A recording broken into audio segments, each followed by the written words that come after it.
Bonjour, voilà, aujourd'hui nous sommes dimanche, on est fin avril en fait, hein.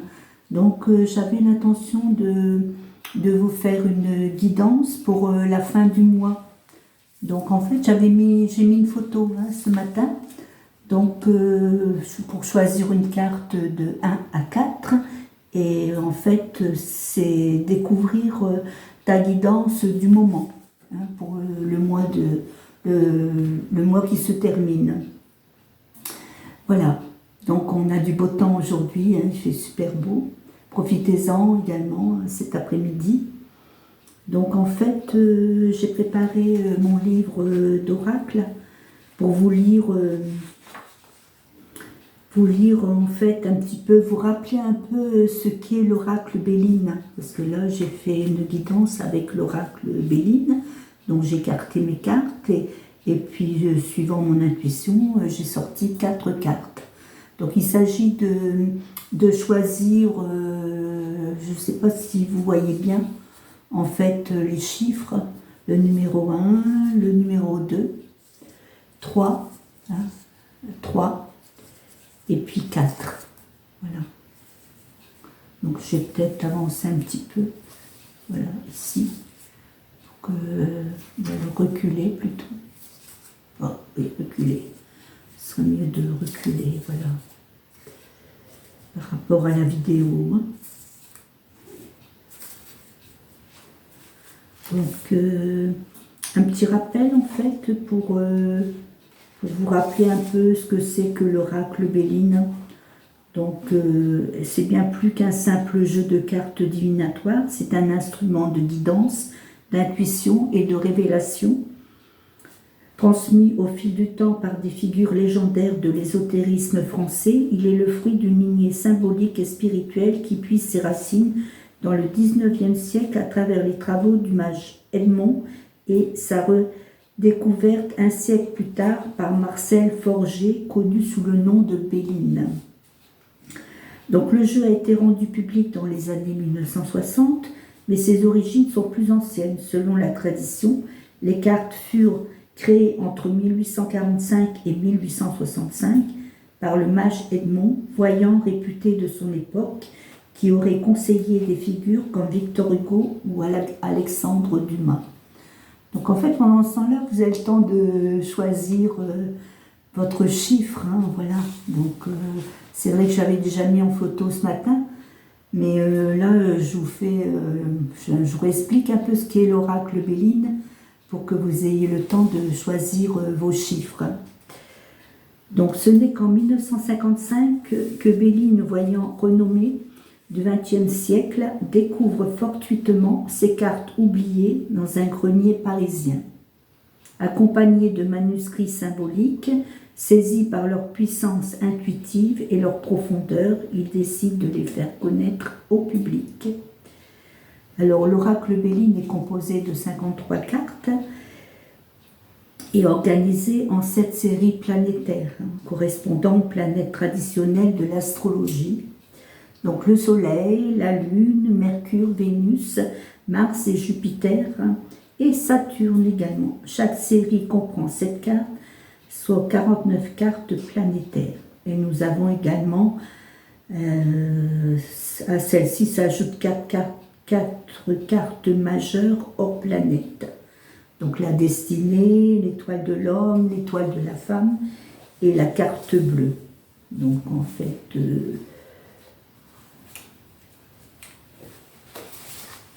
voilà, ici. Bon, là c'est en noir et blanc, mais bien sûr les cartes sont en couleur. Hein.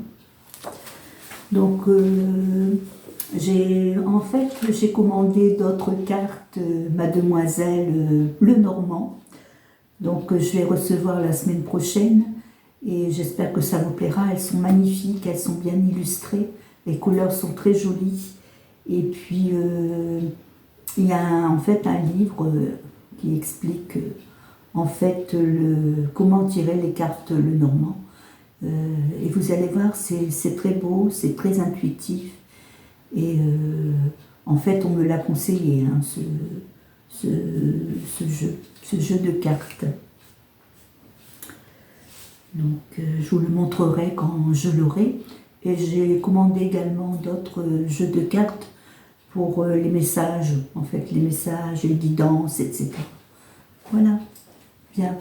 Donc je pense qu'on peut passer là maintenant à voir un peu si vous avez choisi le numéro 1. Donc en fait, ici, on a la carte soleil. Donc la carte soleil qui est la réussite. Hein, donc on a une couronne de laurier, le soleil qui est la planète en fait très positif en fait. Hein, nous en avons aujourd'hui de soleil. Hein, voilà, donc c'est le numéro 5, hein, un chiffre 5, et je vais vous aller le chercher en fait. Hein. Donc le 5. Donc je vais vous lire, ce sera plus facile plutôt que de... En fait, vous voyez, il y a une médaille, donc ici c'est vrai que ça représente une récompense, une personne qui a été félicitée, la couronne de laurier, la gloire. Donc là, je vous lis ce qui est noté dans le livre de l'oracle Béline. Donc la réussite qui est la carte 5, la réussite symbolise, ça c'est la signification générale. Donc ça peut convenir, c'est vrai, en fait les cartes, ce que je vous dis aujourd'hui, cette guidance, ça peut convenir à pas mal de personnes. Et bon, si ça vous parle, c'est que ça se rapporte à vous en fait. La réussite symbolise l'accomplissement, la victoire, le succès visible et mérité. C'est une carte de réalisation concrète, de valorisation du chemin parcouru. Elle marque un temps de récolte où les efforts passés produisent leurs fruits. C'est également une carte de reconnaissance sociale et spirituelle. Elle protège les entreprises, encourage à avoir confiance et confirme que vous êtes sur votre voie juste. Donc, abondance, revenus pour les finances, revenus en hausse, argent bien investi. Pour le travail, reconnaissance, promotion, résultat tangible d'un projet ou d'un contrat. L'amour, donc la relation harmonieuse, fierté, partagée, projet commun abouti. Donc il y a en fait de belles... c'est une belle carte, hein, voilà. Donc pour les personnes qui ont choisi le 1, c'est très positif. Et pour le futur, hein, pour cette carte, concrétisation à venir, une réussite éclatante et proche. Donc ici, on va partir sur la carte 2. Donc vous voyez là, je vous rappelle, c'était la carte solaire.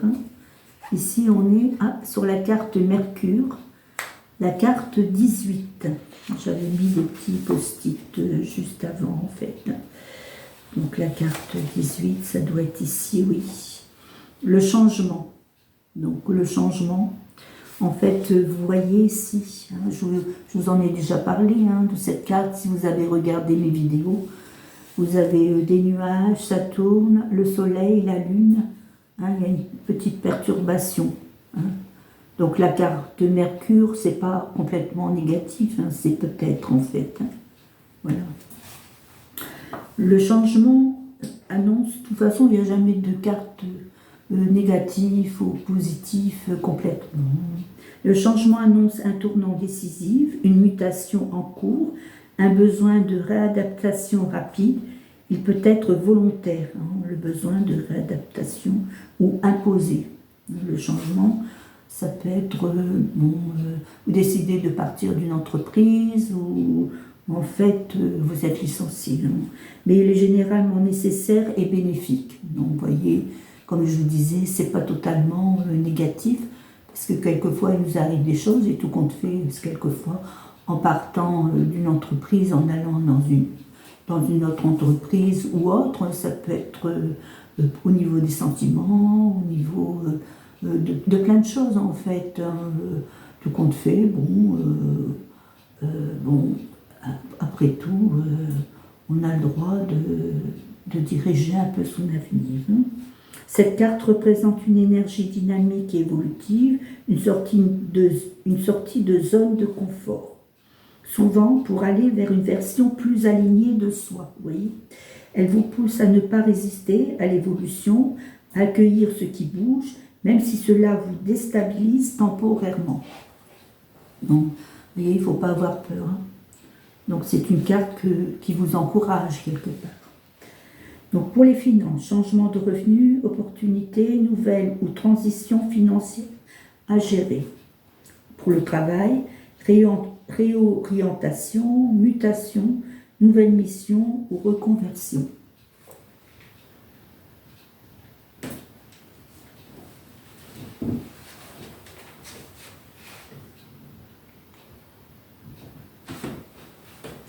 Pour le futur, une transformation majeure s'annonce, le mouvement est nécessaire.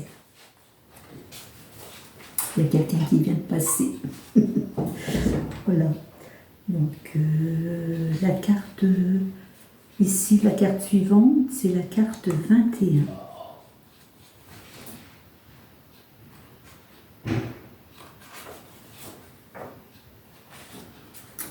Donc, cette carte indique une perte, une fuite, une erreur ou un manque de vigilance. Il peut s'agir de quelque chose de matériel ou symbolique. Énergie, temps, relation, argent. Elle invite à prendre conscience de ce qui s'échappe, de ce qu'on donne sans retour ou d'une situation de déséquilibre. Oui, vol et perte en fait. Elle n'est pas toujours négative. Donc, vous voyez, comme je disais, toutes les cartes ne sont pas forcément positives ou négatives. Elle incite à réviser ses choix, à mieux se protéger. Donc, vous voyez, c'est également la planète Mercure, décidément, hein, Mercure, voilà, 2 en suivant. Finance, perte d'argent, arnaque, oubli, vigilance. Soyez vigilants, en fait, faites attention en ce moment pour les personnes qui ont choisi la carte 2.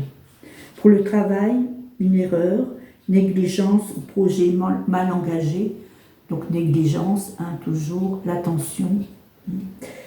Clarifier les intentions.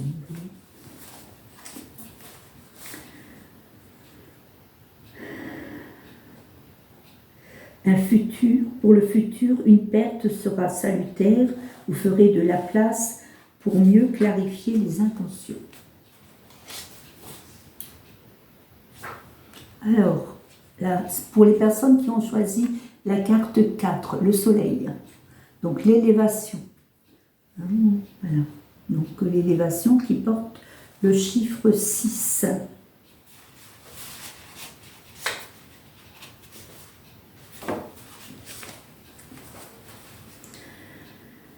Donc en fait, l'élévation signifie généralement, ça indique un progrès intérieur, un avancement concret, une montée en puissance. Elle parle de grandir, évoluer, se rapprocher de sa vérité.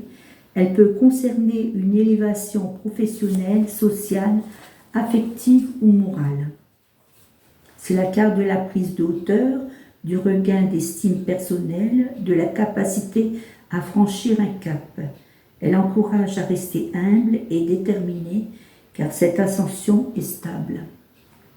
Donc on parle de stabilité, d'élévation. Pour les finances, revenus en hausse grâce à la stratégie ou à une reconnaissance méritée. Donc c'est vrai que en fait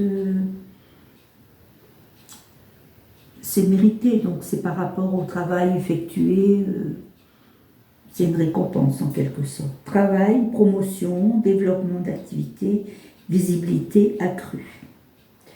Donc pour le futur, une ascension à venir, que ce soit dans le travail ou dans n'importe quel domaine, une nouvelle étape sera franchie avec succès. Donc j'espère que cette guidance vous a plu aujourd'hui, en ce dimanche, hein, par ce beau temps. Et puis j'en ferai d'autres, hein, voilà, donc je vous souhaite un bon dimanche et profitez du beau temps. Une petite balade, en fait, dans la nature, c'est pas mal pour un beau temps comme ça. Et puis je vous dis à bientôt pour le futur. Au revoir.